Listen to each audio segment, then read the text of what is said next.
One of those stories I mentioned, British Gas, front page of the Times today, they've now suspended force-fitting prepayment meters, totally legally, with a warrant from the court. But this is after an expose showing debt collectors breaking into the homes of vulnerable customers, people with, young children, disabled children, vulnerable elderly people and the like. So I want to know, what is your reaction? You think it's right, this is suspended? Well, there's an argument, well, you still have to pay your bills. If these people don't pay their bills, well, your bills will go up, won't they? Should it be subsidised? What should be done? I'd love to hear your thoughts on all of this, whatever you have to say, especially if you're someone who's had a prepayment meter fitted. Text the word talk in your message to 87222, or you can tweet me at talkTV as well. Thank you very much indeed for those messages in advance. At 7:07, let's talk to Michael Jacobs now. He's a professor of political economy at the University of Sheffield. He's also a former advisor to Gordon Brown when he was Chancellor and when he was Prime Minister. Good morning to you. Good morning, Julia. Thank you very much indeed for joining us. Lots to talk about this morning, just the sort of general political picture. All these ranges of strikes. Yesterday, a massive big strike day. Mortgage rates likely to go up today. Interest rates going up for the 10th month in a row. We're told that water bills are going to be rising by about 31 quid on average per person per year. We've got British Gas and these prepayment meters. I mean, there is no good news. Yesterday at Prime Minister's Questions, Rishi Sunak facing a lot of questions about Dominic Raab, these bullying allegations, his Deputy Prime Minister, many people thinking he'll be the next Cabinet Minister to have to leave office. There's no good news for Rishi Sunak on his 100th day in office, is there? How do you think, bearing in mind you have obviously a Labour hat on, but how do you think he's doing? Well, I don't think I need my Labour hat on to say that he's not doing very well. He came in with difficult circumstances. He obviously had to clean up the mess of the Liz Truss quasi-Kwarteng mini-budget and the economic reaction which followed, which put interest rates up a lot. And he's seen his primary job, along with Jeremy Hunt, as to stabilise the public finances. He's done that up to a point, but only with higher mortgage rates than there would have been otherwise. So many people are now paying much more on their mortgage. And this is going to be a continuing sore for him, because the system we have of people going on fixed mortgages and then coming off them and having to go on to a new rate is one where literally tens of thousands of people, in some cases I think hundreds of thousands of people every month experience that sharp rise in mortgage rates, which comes as a real pain, like several £100 a month more. And people, I often hear people say, well, everyone knows the mortgages can go up. People shouldn't take on a mortgage if they didn't understand it. I always think that's very unfair, because actually when mortgage rates, interest rates have been so low for so long, and most people are not au fait with the markets and how they change, but also a lot of what's happening wasn't predicted by even the experts, to be honest with you. And also people are sitting there with a rental cost every month that's higher than the mortgage payments they would make, and you're going to have an asset at the end of it. Being a homeowner, everyone's told go and be a homeowner, that's the sensible thing to do. People thought they were doing the right thing. They may have scrimped and saved for years to get the deposit, and now they're in a situation saying, my house value's gone down, as we're seeing right now, a mortgage to the hill, I can barely afford to pay it. Things are going to start going horribly wrong. When we start seeing people losing their homes, that's going to make things a lot worse, isn't it? I think that's completely right. And that means that this is a real problem for Rishi Sunak and the Conservatives as they approach the next election, almost certainly next year, because there'll be these streams of people who are suddenly experiencing this much higher cost of living, even though inflation will come down. That is now predicted that by the end of the year, inflation will be much lower. But we've also got to remember that food prices are still very high, and they are not likely to come down. So many people who, particularly on those on lower incomes, for whom food is a big part of their bills, along with their energy bills, they will still be experiencing very high prices. And of course, remember that inflation is the change in the price level. It isn't the price level. So all these prices that we've experienced going up, they're going to stay high. That's a very inflation good... is coming down. Does not mean these prices are going to fall. That's the thing. That's the thing. There is no let-up anytime soon. And as you point out, I mean, the things that people on lowest incomes are paying the largest percentage of their income on, like basic foodstuffs. Basic foodstuffs have gone up by, something like 16%, according to the latest report, the stuff that everyone buys, not the luxury goods. And again, energy prices are more than double. I mean, mine are sky high, and I'm sitting there in my coat most of the day. So I've no idea what's going on there. But it's really quite terrifying. I mean, people are facing a lot of problems. What do you make of the situation with British Gas? Because British Gas exposed in the Times, and this has been talked about before, about the force fitting, the use of court warrants for prepayment meters. We know that something like 99% of the applications for a prepayment meter to be basically foisted on somebody without their consent are granted by the courts. So basically they get these guys who go in, they sometimes have to break down the door, or they say, court warrant, you have to let us in.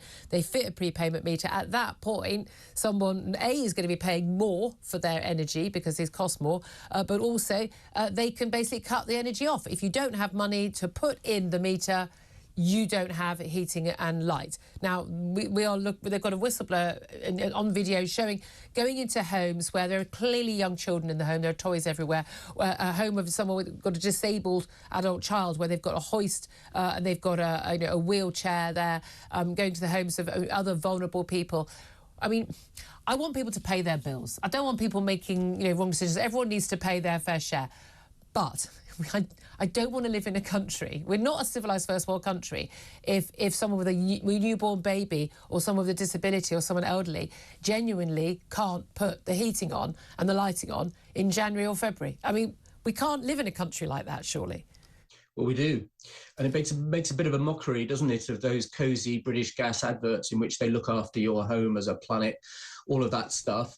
This is pretty predatory behaviour on the part of this major company that, of course, is a profitable company. It's not one that itself struggling, and it's turning the difficulties it's having into difficulties for the hardest hit customers, the most vulnerable ones, the ones on the lowest income.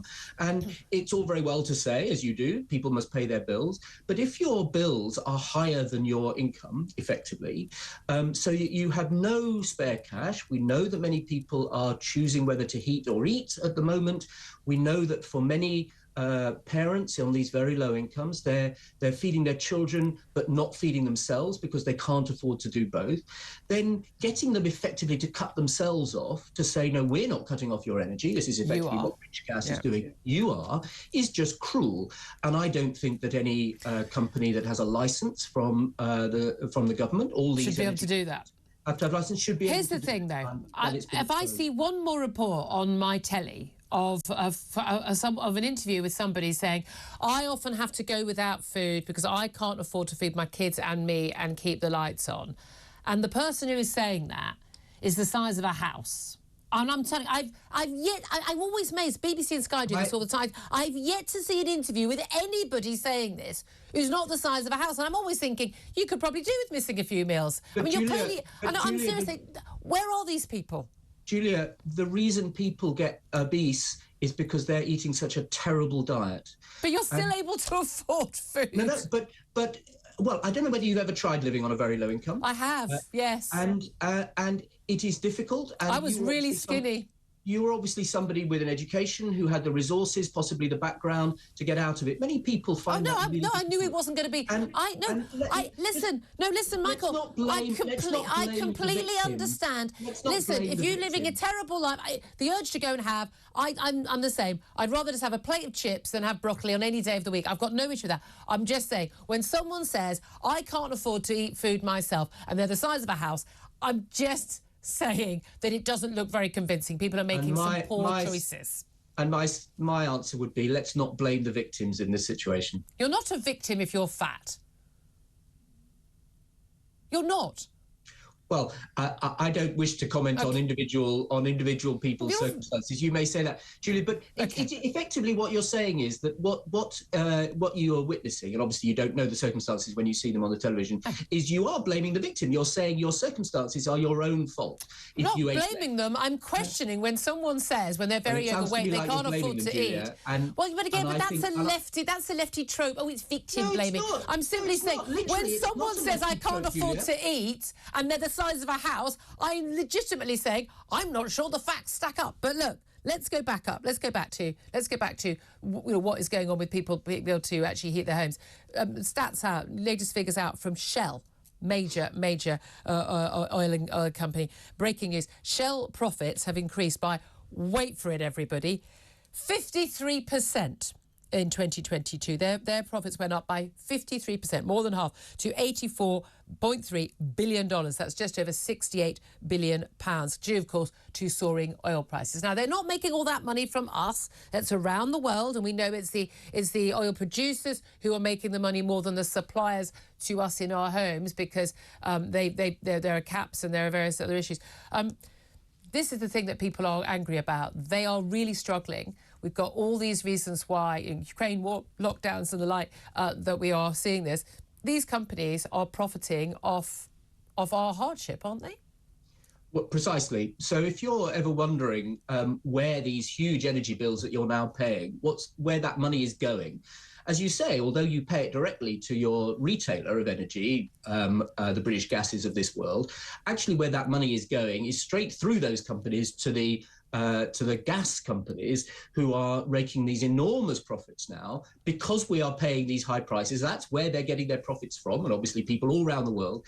And the reason for that is nothing they've done. They've not earned these profits by investing or by doing anything. It's simply because the war in Ukraine has raised gas prices globally, and all these companies, wherever they produce their gas from, they all take the global price for it.